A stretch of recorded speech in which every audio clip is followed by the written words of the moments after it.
fazer esse contato direto com o professor, com aquilo que é algo importante, latente, que esteja ocorrendo em sala de aula, ou porventura com a direção, daqui a pouco, estamos com uma necessidade e o professor Luiz não nos dá atenção, ele não responde, enfim, bom, vamos ter que conversar com a Cris ou procurar alguém, enfim, né? Daí esse aluno vai representar os interesses da turma, tá? Então acho que o papel é tranquilo no sentido assim de não ficar pesado a carga de tarefas, mas é de muita responsabilidade, né?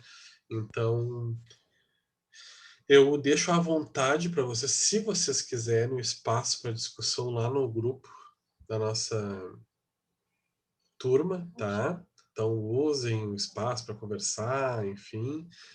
Se quiserem criar um grupo de vocês para discutir, como vocês quiserem, só deixo à vontade ali o grupo, caso vocês queiram usar para fazer essa discussão, saber quem será o aluno representante da turma. E o aluno representante de turma depois vai fazer também parte de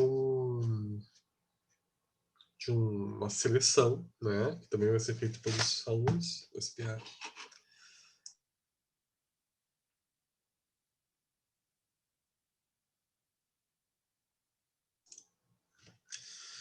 Uma seleção feita por todos os alunos representantes de turmas para ser o representante discente da manhã.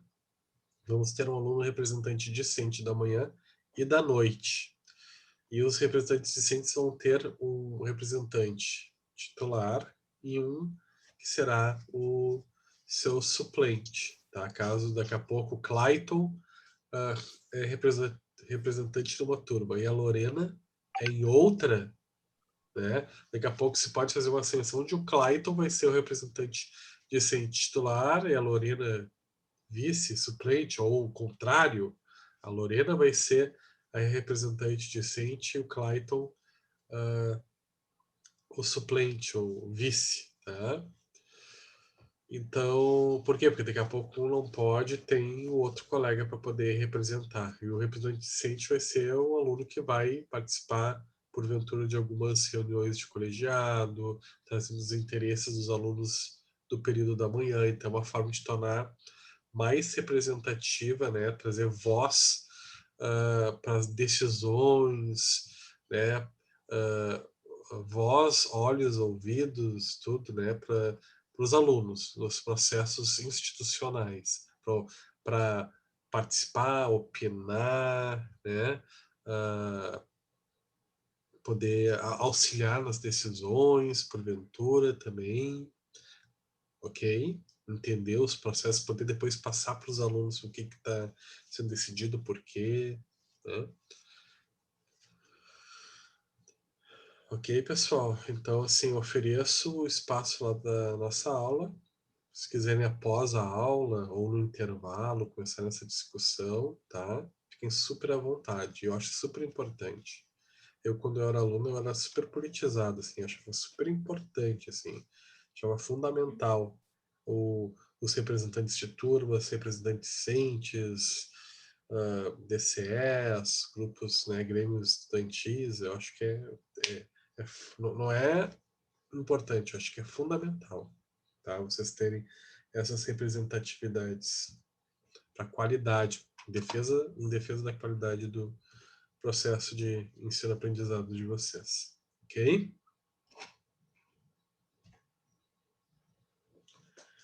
Fechou? Então tá, pessoal. Vamos iniciar nossa aula de hoje. Vou compartilhar a tela com vocês. Da onde nós paramos? Agora eu vou só no isso. Só um pouquinho.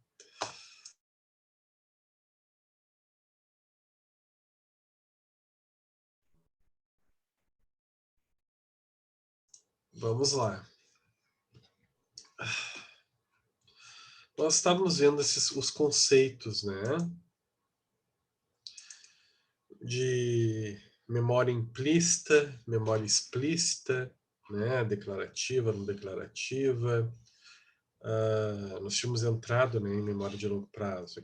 Começamos a ver os conceitos de memória semântica, episódica, né, procedural, respostas emocionais, estávamos nesse quadro aqui, conversando, né? Aqui, após este quadro, nós temos aqui uma, uma explicação, né? Sobre memória episódica, memória semântica, né? E memória procedural, tá? Por exemplo, a gente chegou a conversar sobre isso em sala de aula, né? Sobre esses conceitos. Vocês lembram? Né? Então, a ideia hoje é a gente começar a falar sobre falhas na memória, né? Os processos intervenientes, os processos os fenômenos, né, resultantes de problemas e falhas na memória. A gente pode dividir essa parte das falhas, das disfunções da memória, em duas etapas. Uma etapa que seria uma etapa mais ligada a problemas clínicos relacionados à memória, que são decorrentes, muitas vezes, de lesões cerebrais, de, de doenças neurodegenerativas, né? Ou transtornos psiquiátricos mais graves, ou traumas, acidentes, né? Traumas emocionais, né? Que seriam as amnésias. Nós chegamos a começar a falar sobre amnésias na última aula? Não, né?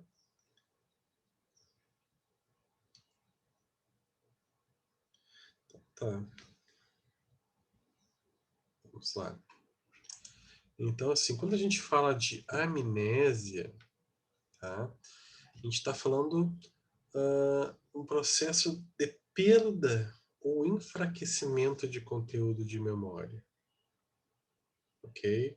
É quando a memória ela se enfraquece ou a gente tem uma perda, até a perda total de conteúdo de memória, tá? Quando a gente fala de amnésia, eu diria para vocês que existem três principais, tá? Que eu quero que vocês guardem.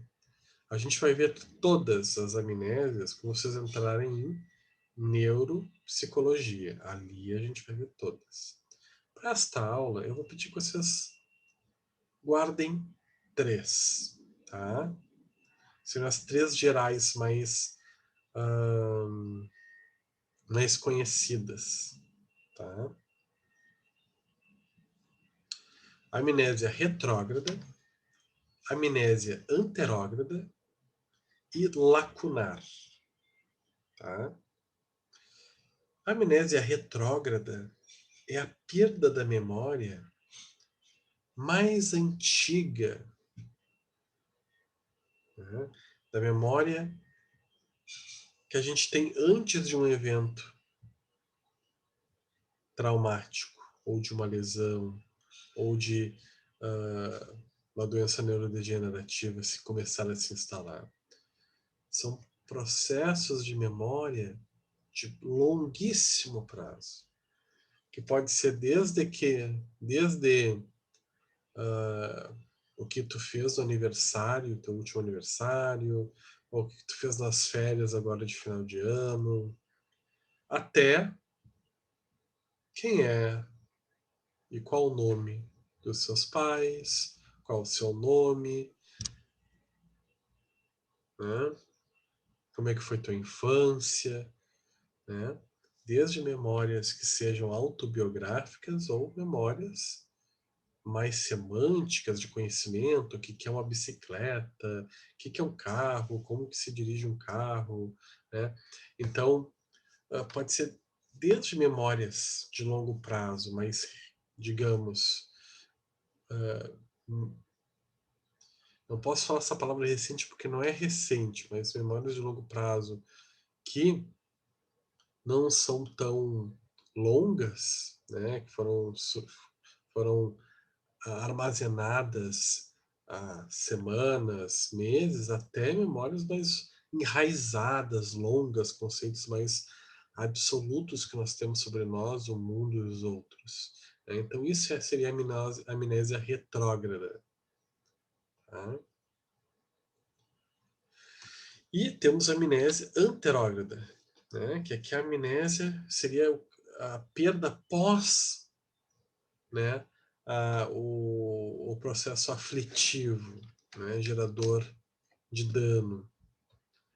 Né? Após um trauma, o início de um processo neurodegenerativo, de uma condição psiquiátrica que afete a, a memória, né, uma condição clínica, como um AVC isquêmico, né, que possa gerar em algum problema numa região do cérebro, né, responsável pela memória, depois disso começa a se perder conteúdo. Né? A pessoa tem dificuldade para reter informações e armazenar após este período. Tem um filme que eu gosto muito, que eu sempre sugiro para que os alunos assistam para entender o que é amnésia anterógrada. O nome desse filme é Como Se Fosse a Primeira Vez, com a Drew Barrymore e o Adam Sandler. Né? Não sei se vocês já viram, né? É um filme bem bacana, assim. Ele é levezinho, assim, bem gostoso de assistir. É uma comédia, diria uma comédia romântica, né? Sobre uma menina que sofreu um acidente de carro, né? E depois ela se lembra de tudo que aconteceu antes do acidente, mas ela sempre, ao final do dia, esquece tudo que ela viveu naquele dia, né? Volta para um dia antes do acidente. Então aí temos um exemplo de amnésia anterógrada. Ela perde tudo, ela não consegue reter as informações que ela armazena, né? Ela não consegue reter essas informações que ela armazena das vivências pós o acidente que causou uma lesão cerebral na área responsável pela, pela memória, né? Tem nesse filme também, se eu não me engano, é Joey, acho que é Joey 10 segundos, que é uma pessoa que não consegue reter mais do que 10 segundos após, né, o armazenamento. A pessoa armazena por 10 segundos, depois perde tudo e recomeça de novo. Tanto que a pessoa está sempre cumprimentando as pessoas. Essa pessoa está sempre cumprimentando as outras, né? Tudo bem, eu sou o Joe, enfim, termina de cumprimentar as pessoas, daqui a pouco ele olha e começa a cumprimentar de novo, porque ele se esqueceu que cumprimentou as pessoas. Então tá sempre esquecendo a cada 10 segundos. É um fenômeno muito raro, mas que existe mesmo. Tá? Então, um filme que traz muito sobre isso, memória, amnésia anterógrada. Tá? Mas exemplos de memória, amnésia retrógrada. Né? Por exemplo, pessoas que sofrem traumas em acidentes, né, de carro, traumas psicológicos bem elevados podem passar por momentos onde esquecem onde estão, esquecem o seu nome, né? Enfim, o que eu estou fazendo aqui? Isso aqui é uma instituição, né? Daqui a pouco esquece que está estudando numa instituição onde sofreu o trauma, né? Então, claro que isso de forma transitória tende a voltar. Ou outros exemplos de amnésia retrógrada, como, por exemplo, causadas por doenças neurodegenerativas, como Alzheimer, né? Onde nas últimas fases, como na fase 3 do Alzheimer, a pessoa começa a esquecer memórias de autorreferência, quem ela é, quem eram os pais, filhos, netos, né? Com o que trabalhava. Então, isso é perda de memória retrógrada. Professor, essa perda pode ser um mecanismo de defesa da psique? Pode ser. Né? Em traumas psicológicos, às vezes as pessoas acabam ah, tendo uma perda, né, uma dificuldade de acesso ao conteúdo de memória, cujo conteúdo tem uma valência emocional elevada de tal forma que o sujeito não está preparado para lidar. Então há uma dificuldade no acesso a essa memória. A pessoa acaba não conseguindo acessar, mas como uma defesa né, do nosso aparelho psíquico, né, os nossos processos mentais, ou como quiserem chamar, de ego, né, uma defesa egóica para preservar o sujeito da reexperienciação de um evento ao qual ele tem muita dificuldade para lidar. Então, sim, Clayton, bem oportuna a tua colocação, sim, pode ser. Tá? Temos também, aqui eu não coloquei, ó, mas temos também a amnésia lacunar. Se eu não coloquei aqui, eu não vou cobrar na prova, tá? Mas eu vou comentar para vocês, tá? Temos também a amnésia lacunar, que é uma também bem básica, tá? Bem geral, assim, entre as amnésias, que é a amnésia de Korsakoff, Wernicke-Korsakoff, que geralmente está ligada ao alcoolismo, tá? Geralmente. Por quê? Porque pessoas que bebem muito, mas eu beber muito, né? Assim, a pessoa vão começar a se olhar, ah, não, mas eu gosto de tomar um vinhozinho, todo final de dia eu vou lá e tomo um cálice de vinho. Não, calma. Isso não vai te causar amnésia de Korsakoff, né? Que é a amnésia lacunar. O que vai causar amnésia de Korsakoff, Wernicke-Korsakoff, é tu tomar 1 litro, 1,5 litro, por exemplo, de cachaça por dia, né? Daqui a pouco a pessoa aí tá tomando um cafezinho, já deu uns pinga de cachaça. Daqui a pouco ao meio-dia, vai lá o suco de laranja, faz meio a meio whisky com suco de Uma laranja. graspa. Uma graspa, né? Para quem gosta de Um uva. leitinho com graspa para Isso, esquentar. né? Tem muitas culturas, né, que são assim, E né? Então, assim, que incentivam, né? Então, a pessoa realmente consome bastante, em muita quantidade. Então, o consumo é intenso de álcool e é frequente, né? Tem que ter uma frequência. A pessoa bebe muito o tempo todo. Daí, essa pessoa, com o passar do tempo, ela vai começar a ter a deficiência de uma vitamina que se chama tiamina. E essa vitamina ela é fundamental para a memória. Então ela vai começar a ocorrer um fenômeno que são lacunas de memória. Se a pessoa vai acordar, vai pensar, pô, eu acordei ontem, o que eu fiz de manhã? Não lembro. Tá, daí ao meio-dia eu comi em tal lugar, daí eu saí, fui pro trabalho, mas lá pelas 3 eu não me lembro mais o que eu fiz, só me lembro de novo às 8. Ou seja, a pessoa fica com lacunas da memória, tá? Ou memória lacunar, tá? Então, essa é a síndrome, né, da amnésia de Wernicke-Korsakoff, causada geralmente por alcoolismos mais severos, né, que causam uma deficiência de tiamina. E professor, aquela história de que o bêbado ou o alcoólatra, o indivíduo sob a influência de álcool, não lembra do que está fazendo, que chamam de amnésia alcoólica, não, a amnésia lacunar é o reflexo desse uso contínuo do álcool, não é a amnésia alcoólica. Não, é praticamente a mesma coisa. O uso continuado e muito elevado de álcool, tá? Que baixa a tiamina. Isso, é a mesma coisa, são sinônimos, né? Acontece que às vezes se usa amnésia alcoólica dentro de um conceito mais amplo de demência. Não, demência alcoólica, né? Ou seja, um conjunto de fatores que o uso demasiado de álcool intenso, frequente por muitos anos pode gerar até um processo neurodegenerativo do cérebro, né? Causando uma amnésia alcoólica, cuja principal característica dessa amnésia alcoólica é a memória lacunar. A pessoa lembra só de trechos das suas experiências e não de forma completa, né? Nós temos um pouquinho a sensação de que essa pessoa sente quando a gente toma uma bebedeira. Recordo no outro dia, nunca aconteceu com vocês na experiência de vida, né, na adolescência, enfim, em algum momento, daqui a pouco alguém pode ter experienciado isso, né? De, passei um pouquinho da conta, era meu aniversário, resolvi beber, chutei o balde, não tinha muita experiência, ou não conhecia a bebida, não manejei bem ela, não sabia do seu poder, né? E daí no outro dia tu acorda e pensa, como é que eu voltei para casa?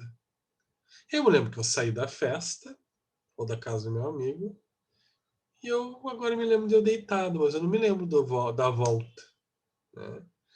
Então, às vezes, pode também causar uma... a gente tem essa sensação de perda de memória, né, transitória, também quando a gente toma uma quantidade muito elevada de álcool num curto espaço de tempo, a gente pode ter essa amnésia lacunar, tá? Uma experiência única, assim. Tá? Mas geralmente é transitória, com o tempo já vai voltando. Assim, a pessoa já no final da manhã já sabe tudo o que aconteceu. Já na amnésia realmente de Korsakoff, a pessoa não recupera, a não ser que comece a realmente parar de usar o álcool todos os dias. Daí essa pessoa pode voltar a conseguir ter as memórias. É reversível, tá? É reversível a de Korsakoff. Né? Na maioria dos casos, a não ser que já tem uma demência alcoólica muito, muito elevada, né?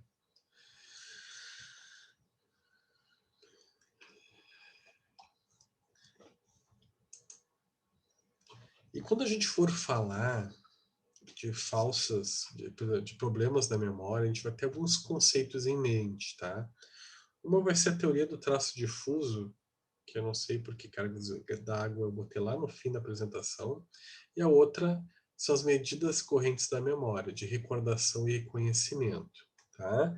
Existe uma diferença entre recordação e reconhecimento. Recordação é quando a gente recupera fragmentos da informação de forma voluntária, né? Evocando, né? Por uma necessidade minha, né? Ou por uma contingência do ambiente que está me solicitando que eu busque essas informações armazenadas na minha memória, ok? Onde eu vou buscar alguns fragmentos de informação que vão ser importantes para a minha resolução de um problema, para uma experiência de vida minha, né? E temos o reconhecimento, que é quando eu consigo evocar um conhecimento à frente de uma pista mental, de um estímulo que vai ter o sentido de uma pista de evocação, que vai ser facilitador deste processo de evocação. E para ajudar a lembrar bem disso, eu dou exemplo de uma prova. Uma prova ela tem uma parte que é dissertativa e uma parte que é objetiva. Quando a gente vê a questão dissertativa, pode estar ali escrito o que é memória lacunar, ou amnésia de Wernicke-Korsakoff. Isso vai exigir de vocês um processo de recordação. Vocês vão ter que buscar essa informação na memória de vocês, né? De forma voluntária. Agora, eu posso colocar uma questão objetiva, assim. Entre as opções abaixo, escolha a que melhor descreve a memória lacunar. Ou síndrome de Wernicke-Korsakoff, daí vai ter A, é isso, é aquilo, B, é... daí ali vai estar já a resposta certa, ela vai brilhar os olhos de vocês e vai ativar o link com a memória que vocês têm, né? Armazenada, a informação armazenada sobre o conteúdo. Então, aquela questão objetiva nela, ela tendo a resposta correta, essa resposta correta vai atuar como uma pista mental, como um estímulo que vai ajudar na evocação deste conteúdo, no reconhecimento do que é necessário, né, para responder a questão. Por isso que geralmente, as questões, claro que isso também depende de outros fatores, né, perfil da pessoa, a forma como a pessoa aprende, mas de forma geral, as pessoas preferem responder questões objetivas do que dissertativas. Por quê? Porque nas objetivas temos pistas mentais. E é muito mais fácil a gente ter que reconhecer do que recordar. Os processos de recordação são mais passíveis de influências de falsas memórias do que os de reconhecimento. Muito embora reconhecimento também sofre influência de falsas memórias. Então, repetindo, por isso que nós preferimos as provas objetivas, geralmente, de forma geral, porque nas provas objetivas nós reconhecemos, nós temos pistas mentais para reconhecer o conteúdo importante. Então, é muito mais fácil reconhecer do que ter que recordar. Ok? E as recordações sofrem muito mais influências de falsas memórias, de erros cognitivos, falhas cognitivas, do que o reconhecimento, muito embora o reconhecimento também seja passível de influências de vieses de memória. Tá? E é justamente o que a gente vai falar agora. Você lembra que a gente falou sobre os lapsos de atenção? A gente vai falar como se fossem os lapsos de memória, os fatores intervenientes da memória. Tem várias ciências que aprofundam este tema. Por exemplo, a ciência do falso testemunho no direito. Temos algum advogado aqui? Perdão, me fugiu a memória. Não me lembro de termos um advogado nessa aula. Não lembro de alguém ter dito. Nós temos a ciência do falso testemunho, que é muito utilizado. O conceito da falsa memória, que influencia em processos decisórios de um júri, em um julgamento. Então, o que seriam as falsas memórias? Falsas memórias são vieses cognitivos que causam uma falha na recuperação ou reconhecimento de conteúdos armazenados na nossa memória. E elas podem ocorrer fundamentalmente de duas formas. Através de processos internos, falhas internas, ou seja, eu no meu processo de recuperação do conteúdo que eu armazenei na minha memória, eu tenho um viés, eu tenho uma falha, ocorrida por N motivos que a gente, aos principais, vamos ver na aula de hoje. Ou por um processo externo que influencia essa recuperação. Um fator externo que acaba enviesando a minha busca. Quando a gente fala de processos internos, distorções endógenas, a gente está falando de algo causado pelo indivíduo, pelo próprio indivíduo que está buscando recordar um conteúdo. Quando a gente fala de questões externas que influenciam, a gente vai estar falando de falsa informação.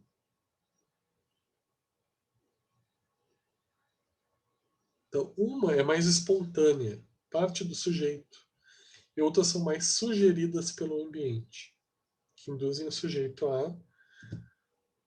ao erro no processo de evocação.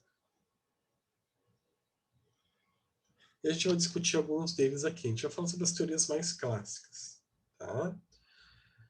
Vamos falar sobre falhas durante a codificação, falhas de retenção e falhas de recuperação. Ok? Quando a gente fala de falhas durante a codificação, a gente vai falar de falhas de atenção, inexatidão, interferência, sugestionabilidade. Quando a gente fala de falhas de retenção, a gente vai falar sobre o efeito de deteriorização do tempo, que é um processo natural na falha de memória. E vamos falar de falhas de recuperação, principalmente confabulação, que é uma falha construtivista, autônoma e criativa no processo de evocação de memória, e esquecimento motivado, geralmente gerado por traumas, condições psiquiátricas mais elevadas, ou a própria vontade do sujeito. Tá? Vamos começar falando sobre falta de atenção. Falta de atenção ou falha na atenção geralmente está relacionado à dificuldade em direcionar o nosso foco atencional para o objeto que nós estamos observando. Seja porque nós temos realmente essa dificuldade de direcionamento, a pessoa é realmente desatenta, se lembra de distração, né, desatenção. Distração é um problema na tenacidade, na manutenção do foco. E desatenção é uma dificuldade para direcionar o foco para algo. Esse problema do direcionamento, ele pode estar ligado, né, uma dificuldade inata do sujeito, né? Uma dificuldade intrínseca do sujeito em conseguir realmente direcionar sua atenção para objetos, estímulos, ou pode ser por causa de uma exposição muito curta a um estímulo, né? Que o sujeito não teve tempo de conseguir realmente focar corretamente, né? Ou abstrair todas as informações necessárias do ambiente. Por exemplo, na última aula, todo mundo deixou de ganhar um ponto. Sabiam que vocês deixaram de ganhar um ponto na média? Ou não? Não se deram conta na última aula? Não se deram conta. Então tá. Então eu vou mostrar por que vocês deixaram de ganhar um ponto na última aula. Olha que eu me arrisco. Tá? Tá dando isso, porque se o aluno se lembra ou se dá conta, ele ganha um ponto. Tá? Tô voltando, ó.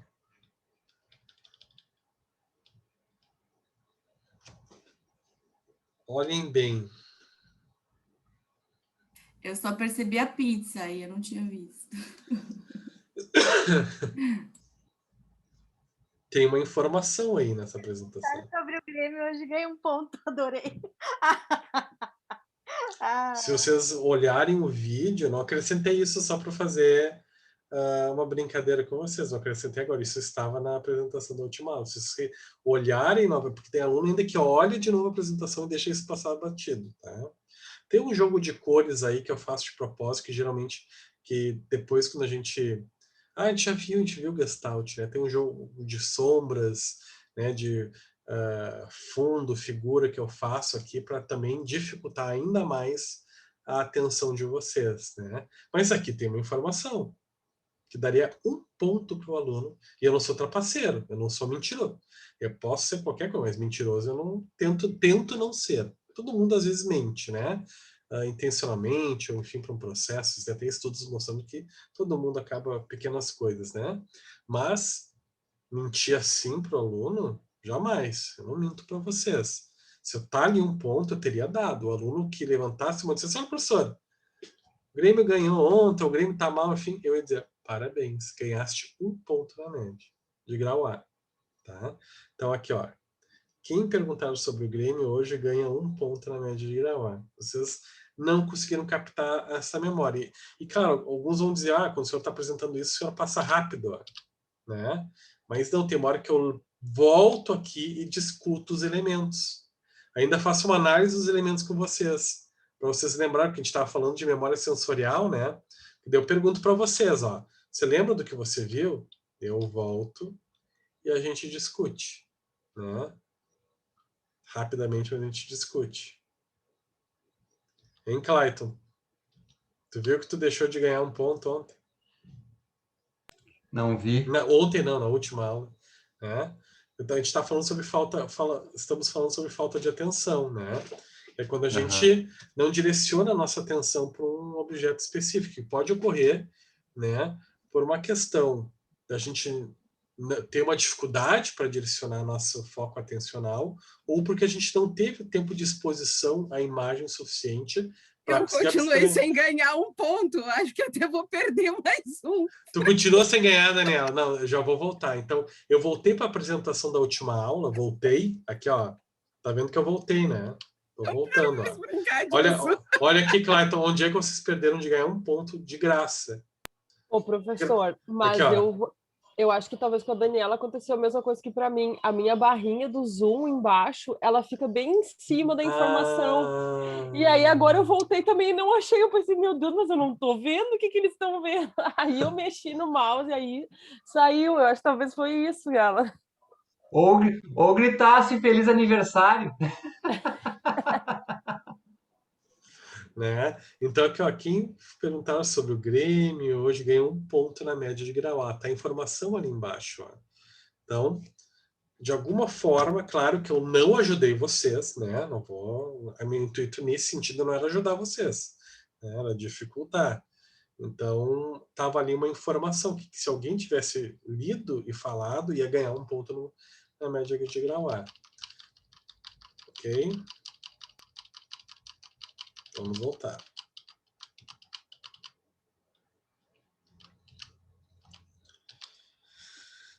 Então, isso, ó, levante a mão, quem está até na apresentação, ó, levante a mão quem reparou algo esquisito durante a apresentação da última aula, né? Ou da aula, porque às vezes eu faço isso na mesma aula, né? Então, seria isso, né? Tava ali uma informaçãozinha, né? Não dá nem para dizer que é muito escondido, né? Eu deixei ela num ponto que eu sabia que não ia ser o ponto central da atenção de vocês. Estaria na periferia do foco. Vocês estarem, por quê? Porque ali eu solicitei, eu até diria que teria até uma influência de sugestão, de interferência, mas eu sugeri que o foco de vocês, a missão, era identificar as figuras. Então é normal as pessoas não prestarem atenção no que está escrito embaixo, né? Então a pessoa está muito preocupada em olhar a figura, onde é que está a bola, onde é que está a maçã, onde é que está, né, um talher, enfim. Então a ideia era essa, mostrar que às vezes o nosso foco atencional não consegue abstrair do ambiente tudo e a gente perde informações, né? Então seria uma falha na atenção que todos nós temos, tá? Nós não somos máquinas, é impossível, completamente impossível a gente sempre abstrair tudo que nós temos no ambiente. É só para demonstrar não um problema de vocês, mas um processo natural de falha atencional que todos nós temos, tá? Por isso que nem sempre a gente pode confiar plenamente na nossa memória, na nossa atenção. Inexatidão, eu vou pegar o mesmo exemplo, tá? Inexatidão acontece quando um conteúdo que os órgãos dos meus sentidos captam, ele não chega a ser codificado. Então eu tenho dificuldade para trazer um sentido, uma interpretação para esta experiência. Você lembra quando eu passei isso aqui rapidamente também? Aqui está sem a informação, tá? Eu passei isso aqui muito rapidamente, fiz assim ó, inicialmente, né? Para explicar a memória sensorial. E muitas pessoas diziam, eu vi figuras, mas eu não sei o que eu vi. Não lembro, não sei especificar. Isso é um processo de inexatidão, né? Que vai dificultar o armazenamento na memória, porque eu não consegui codificar, não consegui interpretar aquilo que foi me apresentado ao órgão do meu sentido, né? Então, inexatidão geralmente está ligado a isso, a dificuldade em conseguir interpretar, codificar as informações que eu recebo, tá? E no exemplo de memória sensorial a gente viu isso. E geralmente inexatidão leva um conteúdo a ser o armazenamento dele ser muito frágil e ser esquecido muito rapidamente. O passar do tempo. Por exemplo, vou escolher uma pessoa, tá? Cíntia, tudo bem? Vou te fazer uma pergunta, tá? Quais eram os números... A primeira vez que eu apresentei números na última aula, os primeiros números. Gostaria que tu me recitasse eles na ordem que eu apresentei eles. A primeira vez. Não me lembro. Não lembra, né? É difícil lembrar. Alguém aqui conseguiria ajudar a Cíntia? Lembrar que... Eu acho que tinha 20... Tinha uma folha que tinha o 25, tinha uma folha que tinha 2 números, eu acho que era 1983, e tinha um outro número que era em 2000, que tu fez referência a futebol. Não, o de referência eu me lembro. O de referência eu lembro que era 1983 e 2006. Tu viu, ó? Por quê? Porque ali tu teve uma elaboração, né? Uma recapitulação elaborada, dando um sentido, dando um significado. Mas aquela Eu lembro do 281. 281, ó. Eu lembrava que tinha 20. Alguma coisa no final que era 93. Olha que são números que têm significado para mim. Ó, então, tem significado para ti e, ao mesmo tempo, o Clayton está trazendo algo que vai fazer parte do que a gente vai ver hoje. Né? Ele lembra do fim. Depois a gente vai falar sobre os efeitos de recência e primazia na memória, tá? Mas é isso aí, a gente lembra de alguns fragmentos, mas não lembra de tudo. Porque tem um processo de deteriorização natural da memória, principalmente se essa memória ela não foi recapitulada de forma elaborada, não foi dado um significado mais importante para ela. Então Não, sofre. e às vezes a gente diz assim, a gente guarda uma coisa e diz assim, ó, ai, isso aqui eu não posso esquecer, tá? Isso aqui eu não posso esquecer.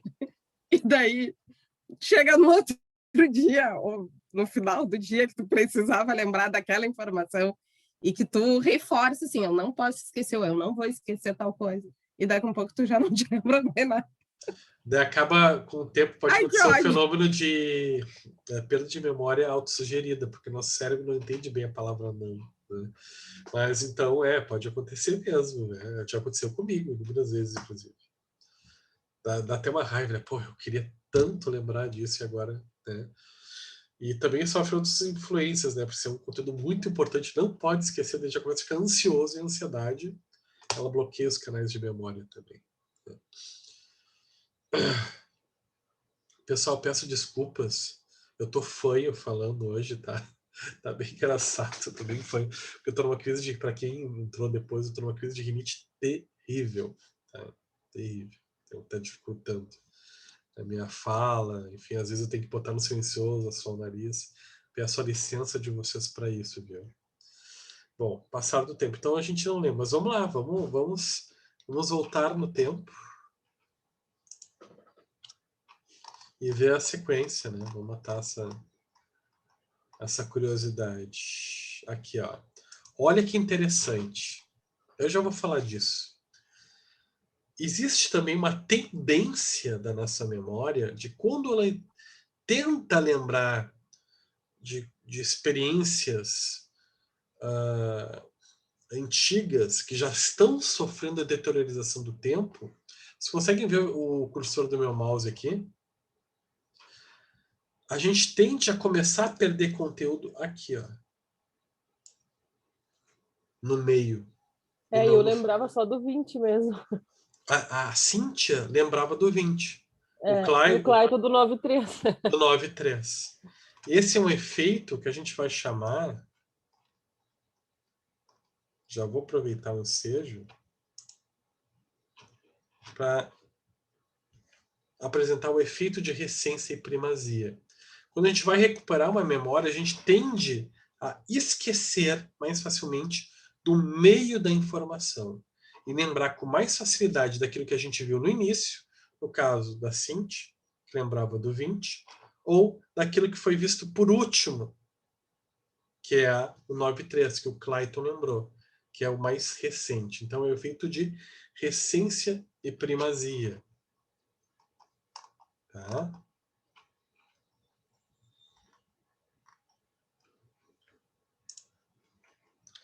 Não precisava ter voltado. Estava aqui, ó. Pode repetir, professor. Eu facilito.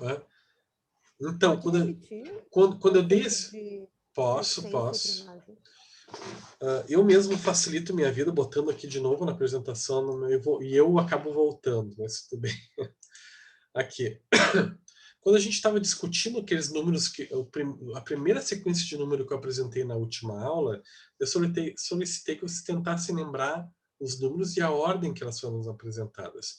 A Cinti lembrou do 20 e o Clayton lembrou do 9.3. Isso não acontece por acaso. Isso acontece porque existe um efeito que a gente chama de efeito de recência e de primazia, né? Onde neste conceito a gente refere que quando a gente vai evocar um conteúdo que já está sofrendo interferência, deteriorização pelo tempo, por ser um conteúdo mais antigo de memória, a gente começa a perder conteúdo no meio da informação. A gente tende a lembrar melhor o início e o fim. Quando a gente fala de início da informação, a gente está falando da primazia, aquilo que eu vi primeiro. E quando a gente fala de recência, é aquilo que eu vi por último. Tanto que a Cynthia Richter, né, lembrava do 20. E o Clayton Cavalheiro lembrava do 93, né? Mostrando para nós já, demonstrando o fenômeno, né, da recência e da primazia. Ok? Tranquilo? Tranquilo. Existe um outro processo de interferência na memória que a gente vai chamar de falha na memória, que a gente vai chamar de interferência. Que é quando uma informação posterior gera interferência na anterior. Isso tem relação com o que a gente viu também na atenção, quando a gente falou de lapsos de atenção. Se lembram das falhas causadas por dados? Né? A gente vai lembrar agora. Por exemplo, vou pedir que vocês decorem este número, tá? Ok?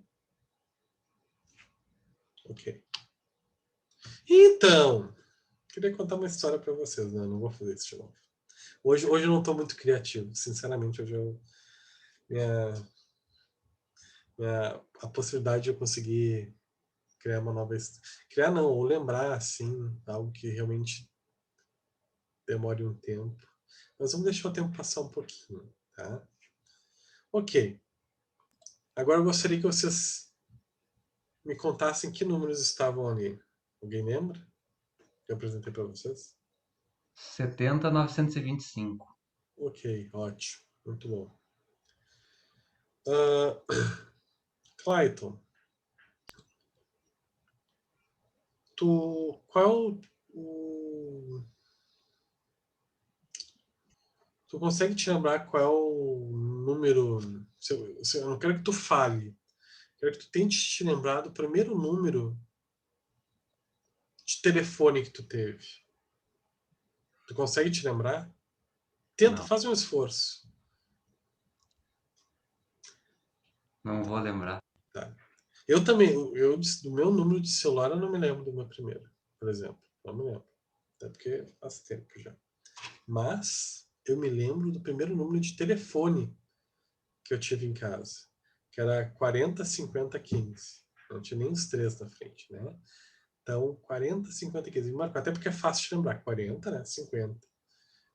Né? E eu me lembro de estar brincando, assim, ver minha mãe sempre repetindo 40, 50, 15, enfim, né? Contava no telefone, então me marcou. Enfim, me lembro disso. Então isso acabou, de alguma forma, me marcando. Patrícia,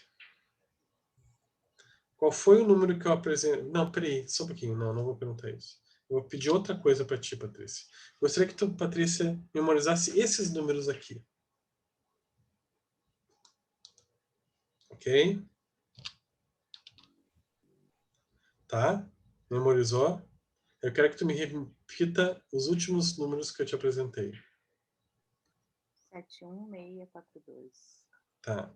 E qual foram os primeiros números que eu botei ali na tela, que eu pedi para que o Clayton lembrasse? 70925. Aí. Então, assim, vocês conseguiram bem. Ótimo, tá? Então, vocês conseguirem matar a charada não vai atrapalhar a nossa explicação, tá? Aqui a gente faz algumas experiências, algumas vão dar certo, outras não, tá? Porque, querendo ou não, essa aula acaba sendo um treino de memória, né? Então, quanto mais a gente treina, melhor a gente fica. Bom, o que acontece? Tá? Às vezes eu peço para as pessoas decorarem este número e conto uma história e falo sobre os outros números. Eu apresento este número aqui e peço para as pessoas decorarem. E as pessoas focam neste número. Só que daí o que eu faço? Eu não peço para evocar este aqui. Eu peço para evocar este aqui. E as pessoas confundem e misturam as duas informações. Trocam os 6 pelo 9, né, que é um 6 invertido, né, querendo ou não, né, uma forma de tentar atrapalhar. Mudo ali a posição do 2, o 2 está no início, depois está no fim. Troco números, antes era o 4, depois é o 5. E antes era o Aconteceu 0. comigo. Quando o senhor apresentou o segundo número ali, eu não consegui, eu foquei no 642 e automaticamente esqueci o anterior. Quando tentei lembrar do anterior, esqueci isso daí também. Perdi as duas informações. Perdeu as duas informações. Isso é o fenômeno da interferência, né? Então, Eu, para memória numérica, eu preciso repetir muito, senão eu perco. Então, se tu me desse um número agora para eu decorar, tá? Para ligar, e alguém falasse algum número, deu. Eu já me atrapalho. Porque para memória numérica, para mim, é a parte mais difícil da memória, né? Então, eu estou dando esse exemplo aqui para mostrar como, às vezes, novas informações podem interferir na memorização de memórias mais antigas. Tá? Então, isso a gente chama de erro causado por interferência. Tá? Ok? Já falamos sobre o efeito de recência e primazia. Eu ia ser terrível, assim, né? Mas se eu passar estes números todos para vocês, tá? Eu não vou precisar fazer isso, porque a Cintia e o Clayton já fizeram a gentileza de nos auxiliar com um exemplo de recência e primazia. Mas eu poderia passar para vocês este número aqui, para vocês decorarem. Tá? O que iria acontecer? A maioria das pessoas, na hora de evocar, lembrariam destes números aqui e destes aqui. Ou mais ou menos aqui, enfim. Né? Os primeiros, efeito de primazia, e de recência, os últimos que foram vistos. É uma tendência a gente esquecer o conteúdo que está mais no meio. O primeiro conteúdo a gente ir deteriorizando com a passagem do tempo. Tá? Faz parte de uma curva natural dos nossos processos cognitivos relacionados à memória. Tá?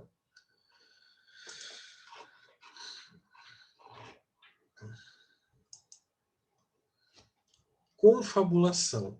A confabulação a gente vai ver quando? Na volta do intervalo. Ok? Um bom intervalo para vocês. Agora são... É um pouquinho antes do nosso intervalo, né? Não chegou a fechar 1 hora, mas já que eu quero conversar bastante com vocês, eu não quero interromper o meio da explicação. Então vamos aqui começar o intervalo às 9h28 e voltamos às 9h48. Ok, pessoal? Até logo. Aguardo vocês.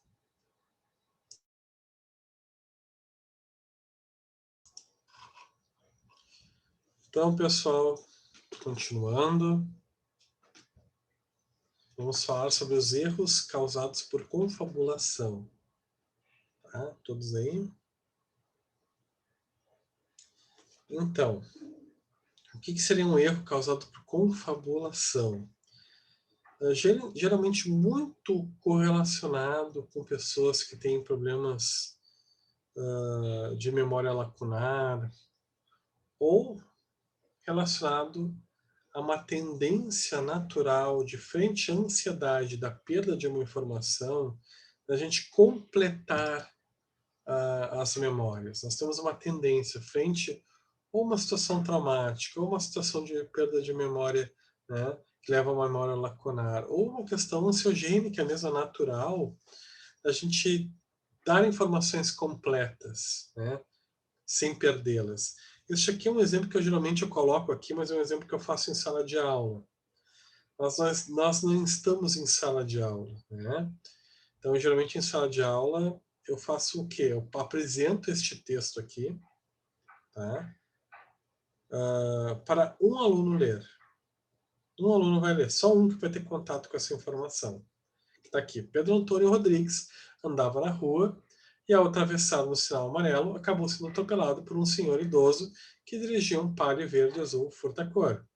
Foi conduzido ao hospital pelo SAMU, onde foi atendido pela técnica de enfermagem, Ana Maria, que conferiu seus sinais e encaminhou ao médico. Bom, eu apresento esta informação. O que acontece?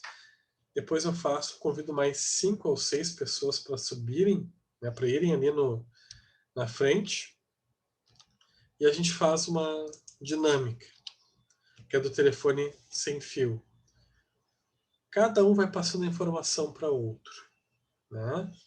Eu peço daí para esperar 1 minuto e passa a informação no ouvido do outro.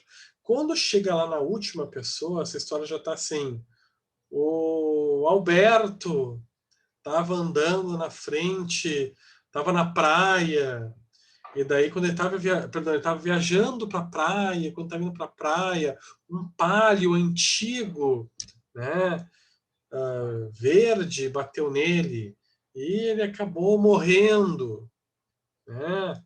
E daí os familiares ficaram muito tristes, foi tudo muito triste. Enfim, o que acontece?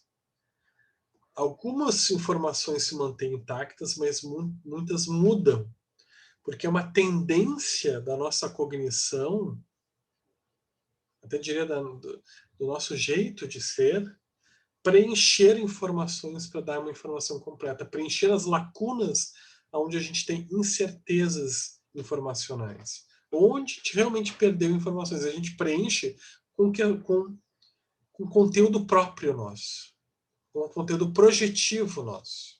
Né?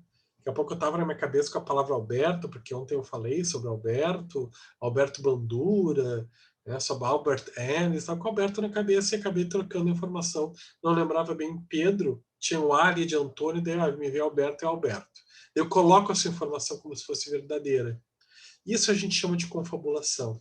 Por exemplo, na memória lacunar, às vezes a pessoa te passa a informação completa. A pessoa não te diz, não te fala da lacuna, porque essa pessoa preenche com aquilo que ela acha que vivenciou. Né? Sem ter certeza, porque é uma tendência a gente preencher as lacunas de memória para não deixar a informação incompleta. Tá? Esse fenômeno a gente vai chamar de confabulação no processo de memória. Tá? É relativamente comum de ocorrer. Tá? Todos nós fazemos. Diria que a maioria daqui, todos nós fazemos até com certa frequência. Sugestionabilidade. Sugestionabilidade é quando existe um fator externo que vai induzir ao erro. Não é simplesmente uma interferência de uma informação nova. Sugestionabilidade é quando há um fator externo que acaba induzindo vocês ao erro. Tá? Que acaba... seria assim, o erro causado por interferência é um erro onde há uma informação nova e essa informação nova acaba interferindo na evocação da informação anterior. Na sugestionabilidade, há uma tendência a esta informação que é passada num processo de evocação, te atrapalhar. É uma forma de querer te persuadir, te induzir ao erro. E vai ficar mais clara essa diferença agora. Tá? Eu vou pedir que vocês tentem decorar ou lembrar, né? Prestem atenção e decorem essas palavras.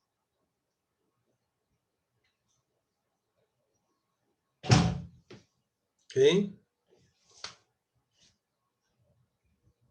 Mais um pouquinho, deixa aí.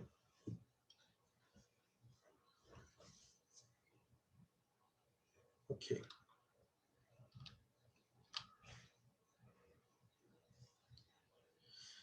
Eu vou apresentar agora outras palavras para vocês.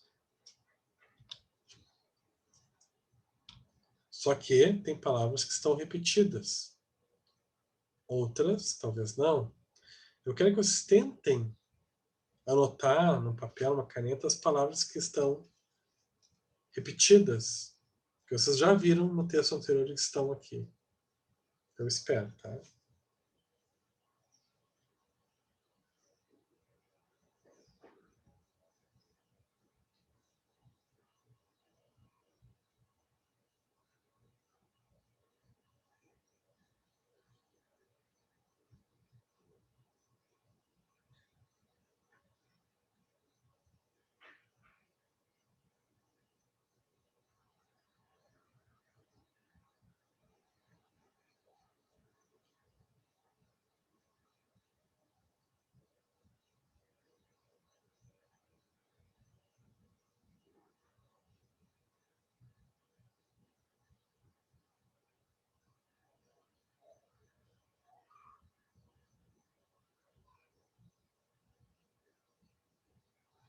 Ok?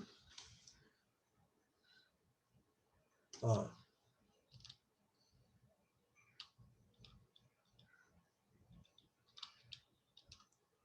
As palavras que estão em vermelho são as palavras enviesadas, que não se repetiram, que estavam ali para induzir ao erro. Alguém colocou uma dessas palavras? Clayton, tu colocaste qual? Eu coloquei também. Coloquei várias, inclusive, coloquei velha, gato, xadrez. Ah, não, xadrez está certo. Zunido. Zunido Unido coloquei era também. zumbido, né? Isso. Talher coloquei também.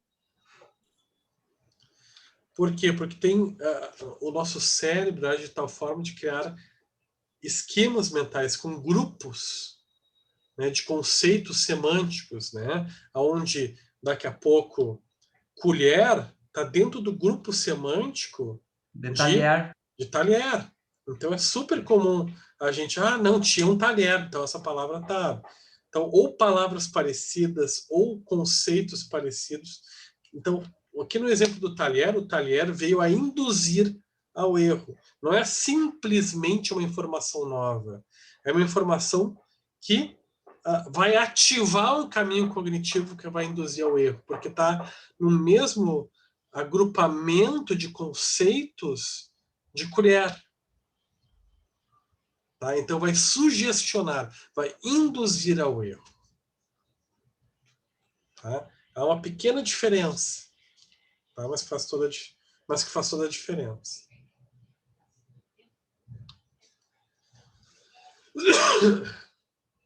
Ok? Então isto é erro, né, de evocação por sugestionabilidade.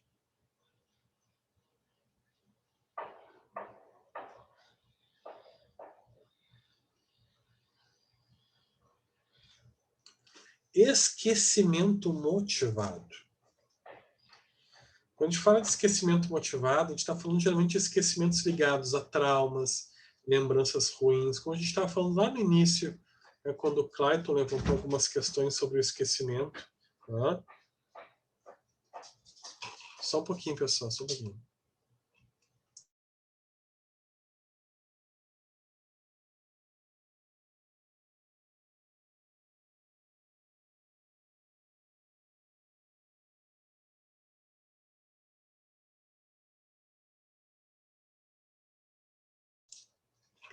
Perdão, pessoal, retomando. Então, traumas, lembranças, o Clayton trouxe lá nisso uma questão que eu comecei a dar alguns exemplos sobre a perda de memória retrógrada, né? Então, às vezes, essa perda de memória retrógrada, mais antiga, ou de uma experiência que a gente teve na vida, pode ser causada de uma forma motivada, por uma dificuldade do nosso aparelho psíquico para lidar com informações cujo conteúdo emocional tem uma valência tão elevada que a gente não está preparado para lidar. Então, é uma defesa, como a tua pergunta foi com relação à defesa, né? Se isso pode ser uma defesa do nosso processo cognitivo. Então, quando existem traumas e a gente tem dificuldade para lembrar, geralmente é uma defesa do nosso aparelho psíquico, frente a um conteúdo que causa uma sensibilidade muito elevada. Tá? Lembranças ruins, né? Por mais que existam estudos que comprovem que quanto mais a gente tenta de forma voluntária esquecer de algo, né, a gente acaba ativando também esse processo cognitivo, né? Tem uma brincadeira até que eu faço com alunos de outra disciplina, eu vou fazer com vocês aqui. Que eu vou compartilhar uma outra apresentação para mostrar o quanto isso é realmente, quando a gente tenta esquecer algo, às vezes a gente acaba lembrando mais ainda. Deixa eu ver se eu acho aqui para vocês. Me surgiu agora que pode ser um bom exemplo. Aqui. Não, é aqui.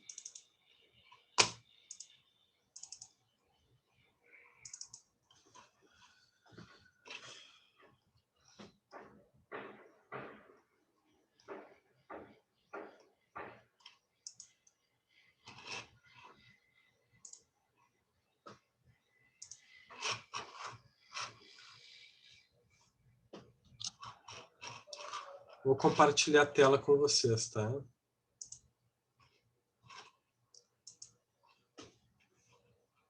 Onde é que eu botei?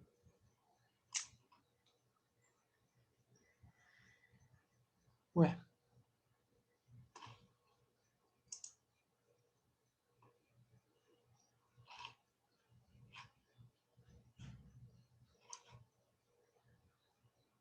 Ah, aqui.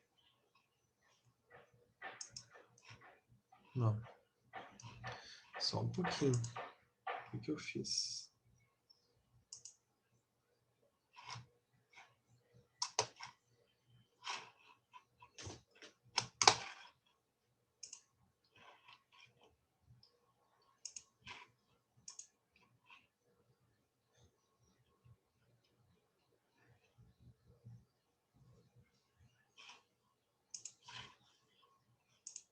Tem que fechar as outras aqui, só um pouquinho.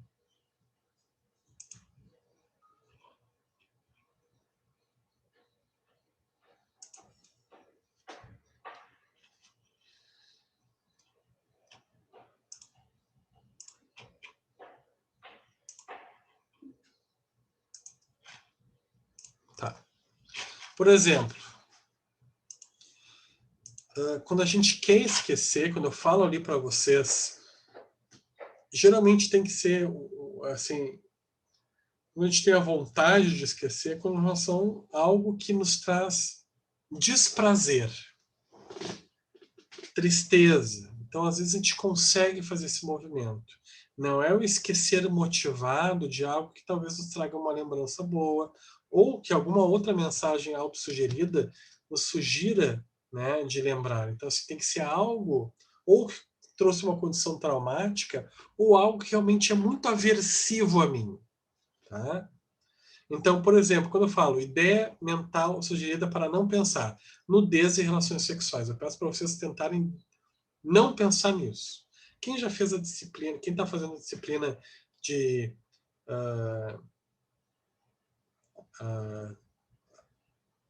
terapia cognitivo-comportamental contemporânea, não dá spoiler para o pessoal aqui, tá? Caso alguém esteja fazendo.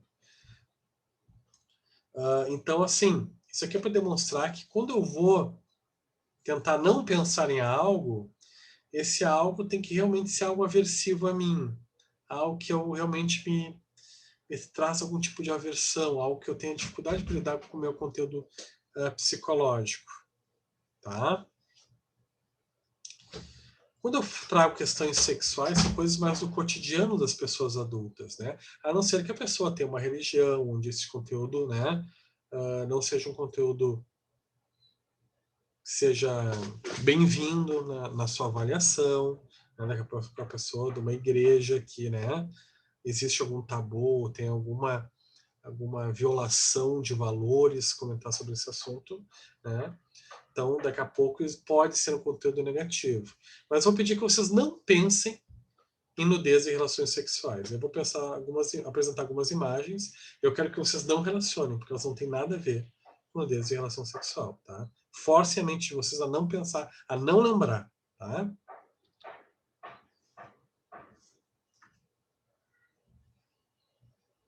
Ok.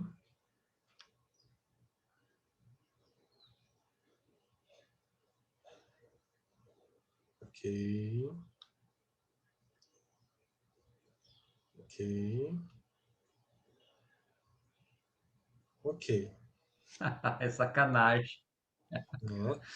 É um cachorro, né? Então, assim, às vezes a nossa memória, aquilo que a gente ativa na nossa memória, nos trai.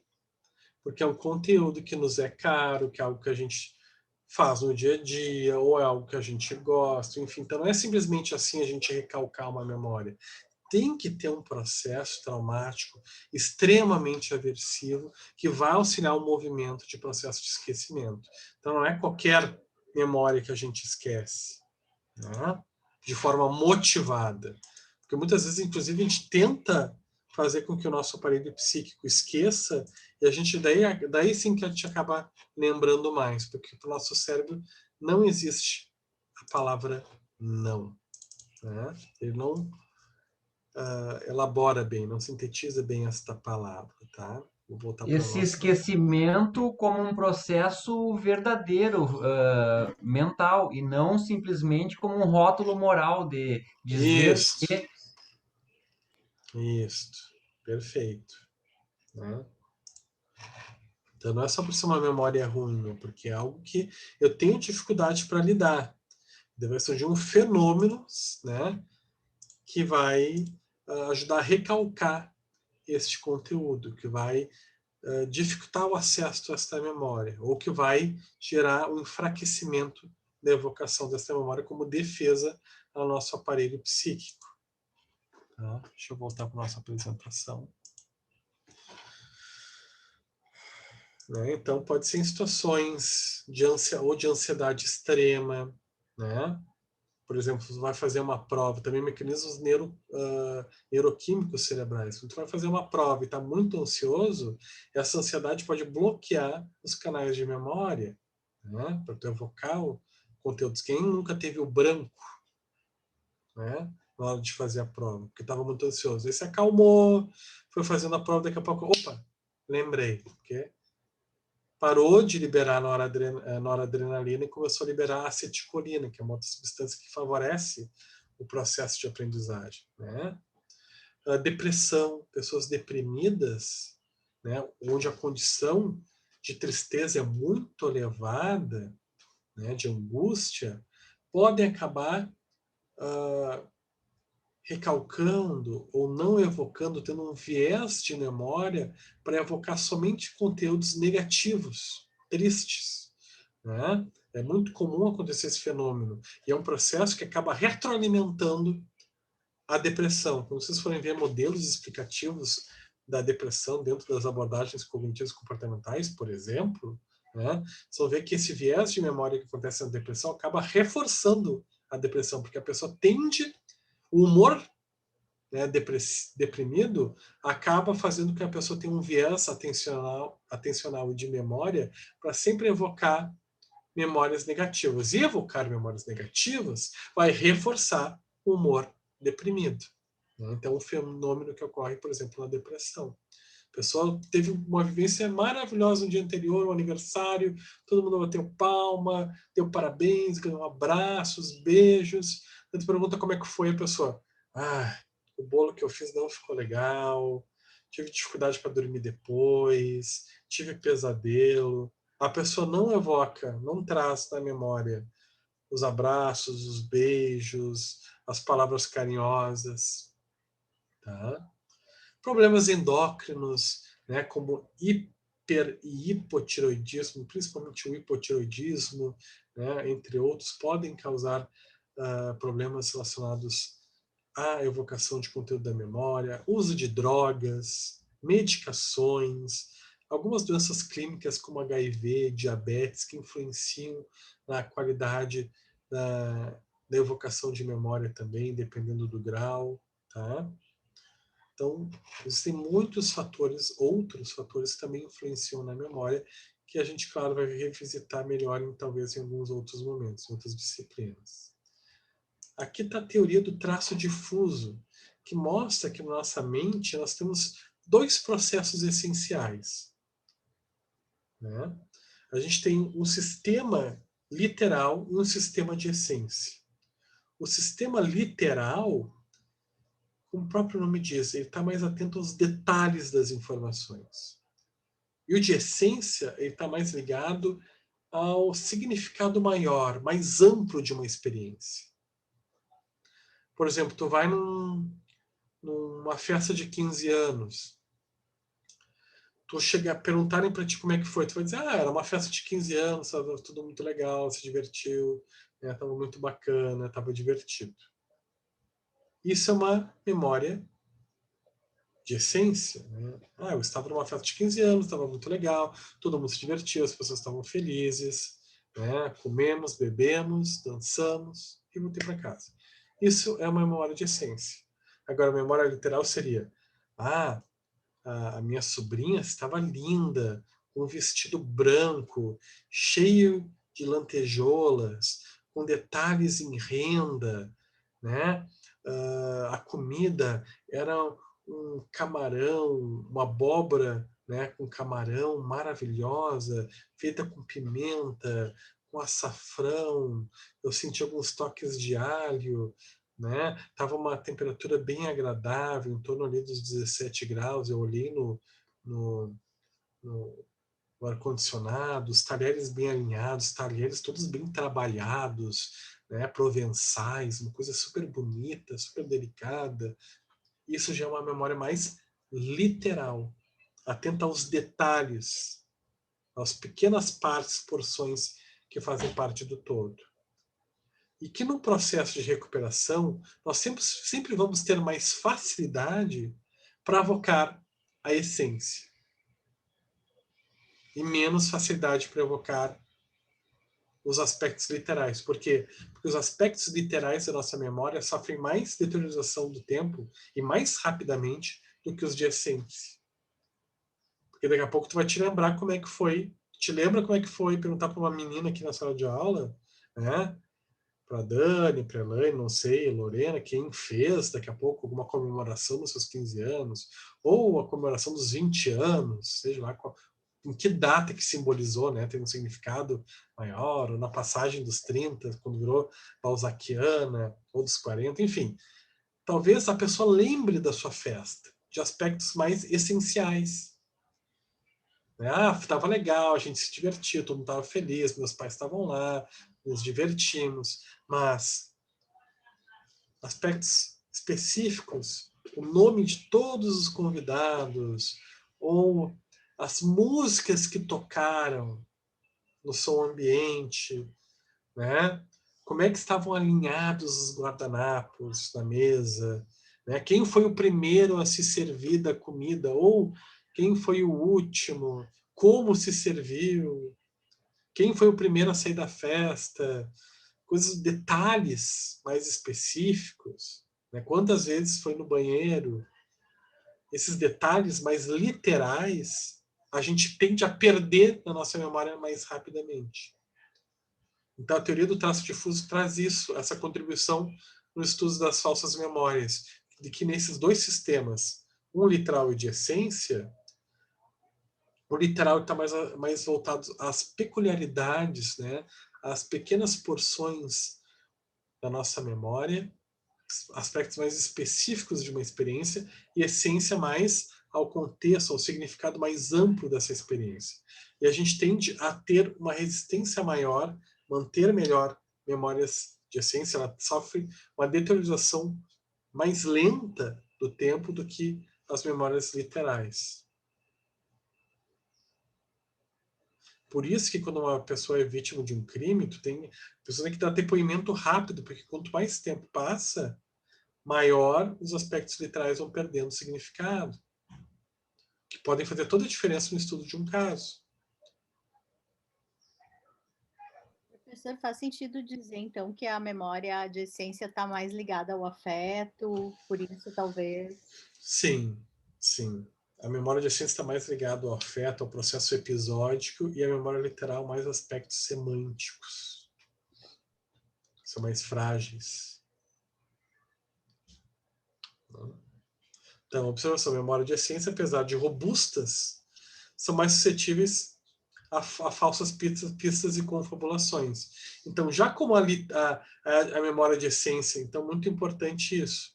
A gente perde mais rapidamente a literal, mas a de essência, por se manter mais tempo preservada, a qualidade dela também acaba não sendo tão boa. Ela fica mais tempo ali, mas ela está mais propensa a sofrer influências de processos relacionados às falsas memórias. Sugestionabilidade, interferência, né? Falhas de recuperação, enfim. Por ficar mais tempo ali à tua disposição. Então também é mais tempo sob influência de todos os processos cognitivos e suas falhas. Né? Então, apesar da memória de essência ser mais robusta e durar mais tempo, justamente por durar mais tempo, ela está ali também sofrendo mais influências dos vieses cognitivos, naturais dos seres humanos.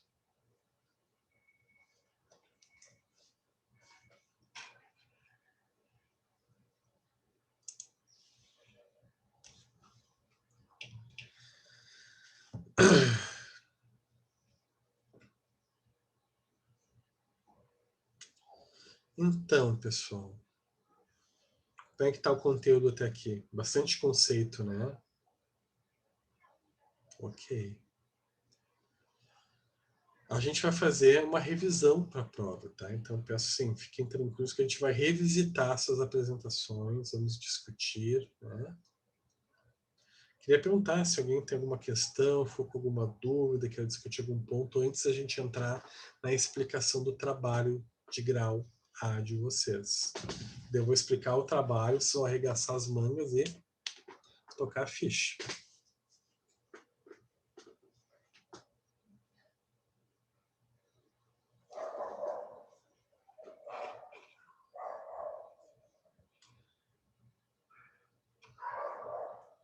Então, pessoal, vou compartilhar aqui tela com vocês da proposta de trabalho que eu fiz aqui.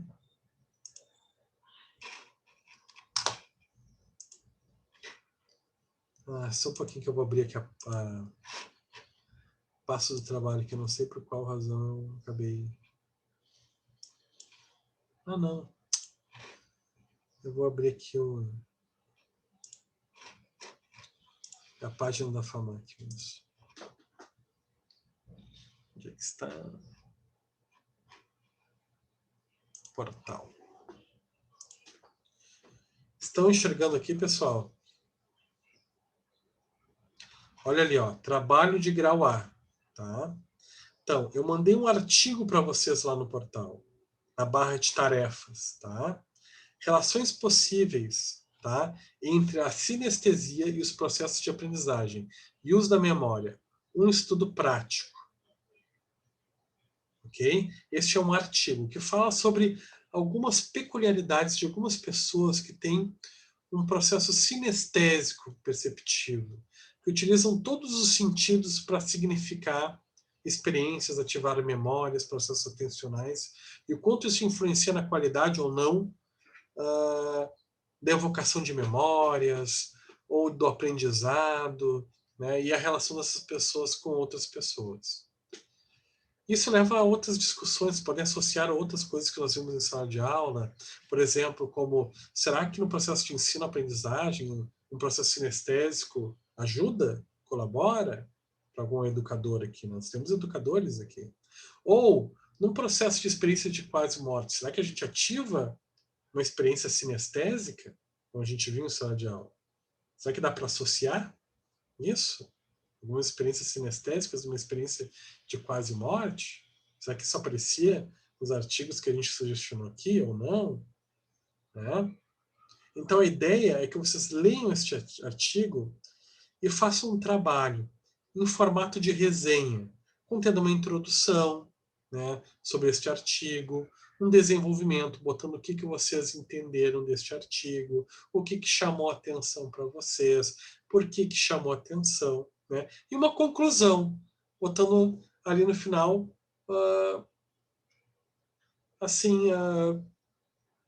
o que ficou de para vocês, né, dessa experiência, o que vocês aprenderam, né, uma reflexão final, tá? E se puder enriquecer com alguma referência, pode ser a referência do próprio artigo, né? Fazendo links com trechos, né, do artigo, melhor ainda, tá? Ou faz link com os textos, né, dos livros do nosso portal que foram referenciados para a disciplina, ou do Steinberg, que eu sugeri para vocês, também está ótimo. Tá? Não precisa encher de referência. Se tiver uma referência, já está maravilhoso. Só para vocês já treinarem, fazer uma referência a algum texto no corpo do trabalho de vocês. Tá?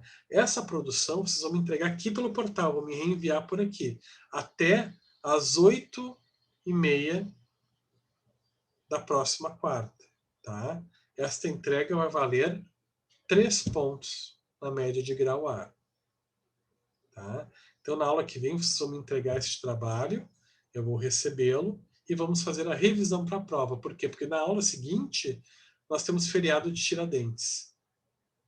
Então, nós vamos ter o feriado de Tiradentes e depois vai ser já a prova. Então, na aula que vem, vocês vão me entregar o trabalho. Na segunda parte, a gente vai fazer a revisão já para a prova. Esse trabalho, novamente digo, vale 3 pontos. Tem uma estrutura com uma introdução, né? Uma introdução para dizer, olha, como é que foi, como é que vocês se organizaram para leitura, sobre o que se trata o tema, né? Introduzindo o artigo. No desenvolvimento, tratando sobre os temas que estão contidos ali dentro do artigo. E conclusão, trazendo uma reflexão final. Quero ver muita opinião de vocês, né? Quero assim, sentir assim, olha, aqui nesse texto tem muito a cara da Patrícia, ou do Clayton, ou da Lorena. Assim, eu quero enxergar assim, a contribuição de vocês, o pensamento de vocês. Para mim é mais interessante do que simplesmente uma reprodução do texto. Tá? E se puder fazer uma referência, é ótimo. Eu não vou descontar ponto de quem não botar referência, mas eu acho que enriquece, tá? Botar uma referência no trabalho. Tá? Alguma pergunta? Ficou claro para vocês qual é o objetivo da atividade?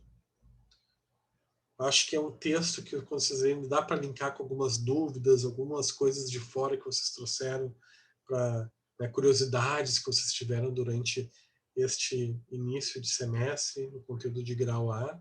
Tá? Acho que dá para linkar. Okay? Se quiser falar de um outro texto que vocês lembraram, tranquilo. Fazer a relação com outro artigo, outro texto, ou uma experiência de vida, tudo que for de vocês, sim, é muito bem-vindo. É fundamental, eu diria. E lembrando, deixo à disposição ali no grupo um espaço para vocês poderem discutir quem vai ser o representante da turma, tá? Vocês precisam ter um representante da turma. Então, não deixem para depois. Façam já hoje, decidam essa semana, ok? E contem comigo. Ficou com uma dúvida, me chama ali no privado. Às vezes eu posso demorar um pouquinho para responder, mas eu respondo. Tá bem, pessoal?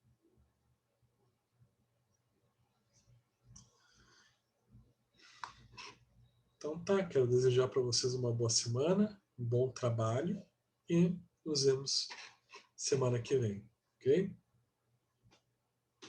Até mais, pessoal.